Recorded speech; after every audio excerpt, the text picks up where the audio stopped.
Sorry, this one's coming a little late, but sometimes the best breakdowns aren't rushed. When the numbers are this sharp, the margins this wide, and the pace mismatches this clear, you take the extra time to get it right. Tonight's slate isn't about hype or headlines, it's about where trends collide, where tempo exposes weaknesses, and where the data quietly tells a much louder story. From massive road blowout profiles to totals stretched to the limit, every stat you're about to hear has already been tested by pressure. Let's slow it down, line it all up, and break these games down the right way, beyond the box score. Tonight isn't about hype, it isn't about rankings, and it isn't about reputation. Tonight is about numbers colliding with reality, styles clashing under pressure, and teams being forced to reveal who they really are when the lights turn on. Let's start. Game 1, Northern Iowa at UIC. We start in the Missouri Valley, where Northern Iowa walks into a road environment carrying both expectation and control. The number tied to this matchup is Northern Iowa -4.5, and the context surrounding it matters. This is a Northern Iowa team sitting at 8-2, with their only losses coming by 3 points to Tulsa and by 5 points to Wichita State. Those margins matter. Those aren't collapses. Those are tight games against capable opponents. UIC, on the other hand, is already one conference game into the Missouri Valley schedule, and that game ended in a 3-point road loss to Belmont. The record now sits at 4-6. At home, the trend has been harsh, a 4-game home losing streak. One of those losses came by a single point against the University of Arkansas Pineblee. UAPB stands as the only Division I team UIC has beaten so far. The home wins that do exist came against Detroit Mercy, a Division II school, Sioux, and Chicago State. That context frames the challenge ahead. Offensively, UIC averages 78 points per game while shooting 44% from the field. The lineup composition adds another layer: 2 true freshmen, 1 sophomore, and 1 senior sharing the floor. Youth, mixed roles, and experience gaps all become magnified in conference play, especially against a slower, more structured opponent. Northern Iowa plays at a pace ranked in the bottom 30 nationally, scoring 74 points per game while shooting 47% from the field. The height range in their lineup runs from 6'4" to 6'9", giving them size consistency without sacrificing spacing.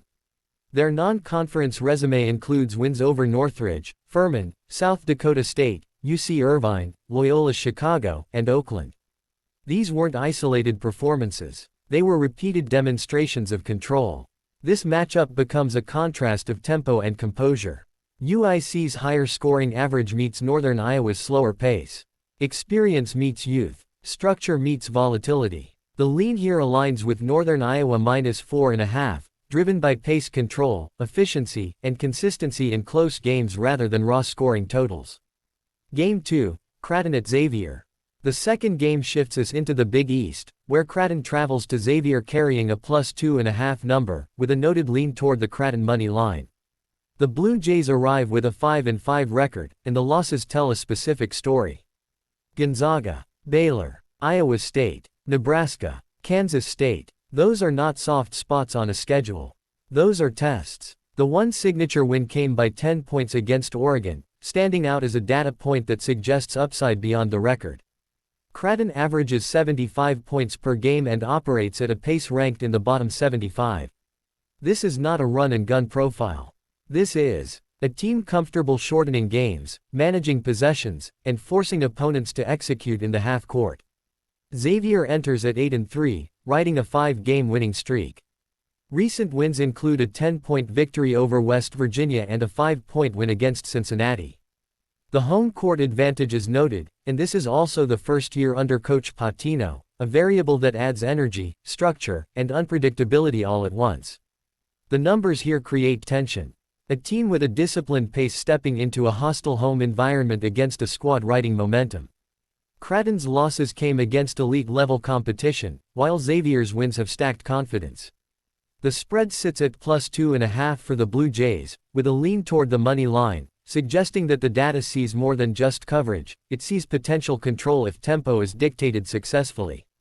This game lives in the margins. Possessions matter. Pace matters. Execution late matters. And the spread lean reflects that balance without overstating it. Game 3, Vanderbilt at Memphis. The final matchup brings the loudest numbers of the night, and everything here revolves around tempo and scoring. The total is 158.5, and both teams arrive carrying offensive identities that push this game into dangerous territory. Vanderbilt enters undefeated at 10-0. The wins include SMU, St. Mary's, VCU, and UCF. This team scores 95 points per game, operates at a pace ranked inside the top 50, and hits 11 three-pointers per game. Those aren't isolated stats. They're a profile. The total trend adds another layer. The over has hit in all Power 4 games except one. Against SMU, the game total landed at 157, sitting right on the edge of tonight's number. Memphis comes in at 4-5, fresh off a 99-73 loss against Louisville. The only good win on the resume is Baylor. Offensively, Memphis scores 76 points per game and plays at a middle pace. That middle pace becomes crucial when paired with Vanderbilt's tempo, because it suggests fewer natural breaks. The total is restated at 158.5, and the story writes itself. An undefeated team scoring 95 per night, launching 11 threes per game, pushing pace, and consistently pushing totals. On the other side, a team capable of scoring but vulnerable defensively, recently allowing 99 points in a single game. This isn't about predicting chaos.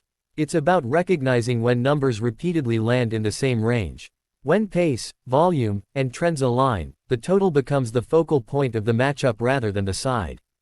Game 4, Texas Southern at NC State.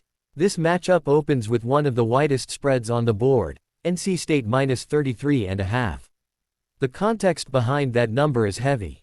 Texas Southern enters the game 1 on the year, with their only win coming against Biblical Studies. Away from home, the results have been severe. Road losses include Gonzaga by 55, Texas A&M by 34, Vandy by 35, and Minnesota by 36. These aren't competitive margins. These are games that unraveled early and never stabilized. Despite averaging 71 points a game, Texas Southern operates at a pace ranked in the top 30, which introduces volatility without control. The shooting profile compounds the issue: 30% from deep, 5 three-pointers made per game, and 16 turnovers per game. That turnover number ranks 5th most in Division I, a critical data point when facing a team that has already shown it can stretch games quickly. NC State enters with a 7-4 record, and their most notable loss came by 1 point to Kansas. At home, the results have been overwhelming. Wins include NC Central by 48, UNCC Greensboro by 46, Liberty by 40, and UNCC Asheville by 12. These home margins establish a clear pattern of separation when NC State controls tempo and depth. The margin prediction attached to this game sits at 40+. When pace meets turnover volume, and when road history meets home dominance, the spread lean aligns directly with NC State -33.5, driven entirely by historical margin data and turnover pressure. Game 5, Siena at Vermont. The next game shifts tone completely, moving away from blowout profiles and into discipline and endurance. The number here is Vermont -115, and the matchup revolves around road fatigue and rotation strain. Siena comes in with a 9-2 record, with both losses coming by razor-thin margins, Colgate by 3 and St. Bonaventure by 2. This is their 4th road game, and the rotation is limited to 7 players. That detail becomes critical late in games, especially against teams capable of grinding possessions and forcing repeated defensive stands. Vermont enters at 7-5, currently on a 2-game winning streak after previously losing 4 of 5. The losses during that stretch came against Buffalo, Yale, Oregon State, and Liberty. The fluctuation in form defines Vermont's season so far, but the current trend shows stabilization rather than collapse. With Siena stretched thin on the road and Vermont trending upward after a difficult stretch, the spread lean follows Vermont -115, grounded in rotation depth, home environment, and recent momentum rather than explosive scoring. Game 6, Bethune-Cookman at St. Louis. This game brings both a side and a total into focus. The numbers attached are St. Louis 23.5, and over 158-12. Every stat in this matchup points toward separation paired with scoring pressure. Bethune-Cookman enters at 3-7, with a 1-4 record over their last 5 games. The lone win in that stretch came against SC State by 21. They average 72 points a game, play at a pace ranked in the bottom 150, and sit in the bottom 75 in rebounding rank. Those three numbers together suggest difficulty sustaining possessions against physical teams.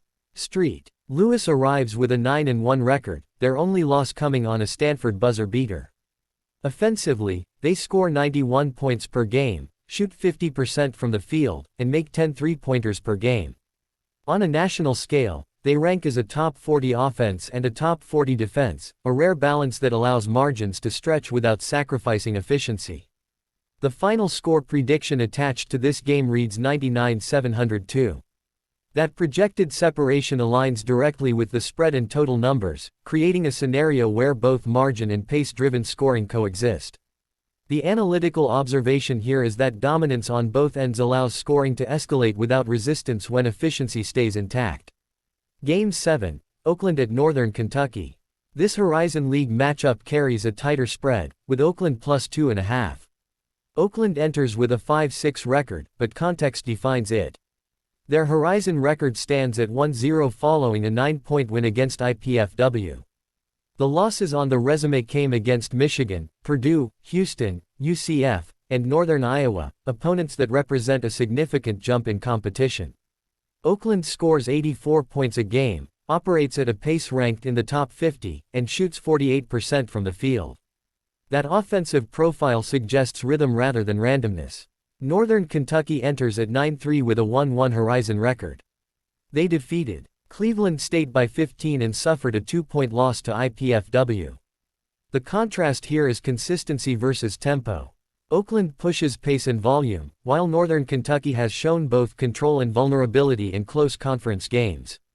The spread lean sits with Oakland plus 2.5, grounded in offensive efficiency, pace advantage, and conference familiarity rather than raw win-loss totals.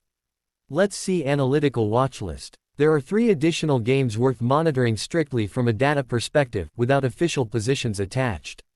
Cleveland State at UAB carries an over number of 161.5. UCSB at Green Bay lists UCSB minus 3.5. Quinnipiac at Monmouth shows Quinnipiac minus 1.5. These numbers sit close to inflection points where pace, efficiency, or late-game variance could shift outcomes quickly.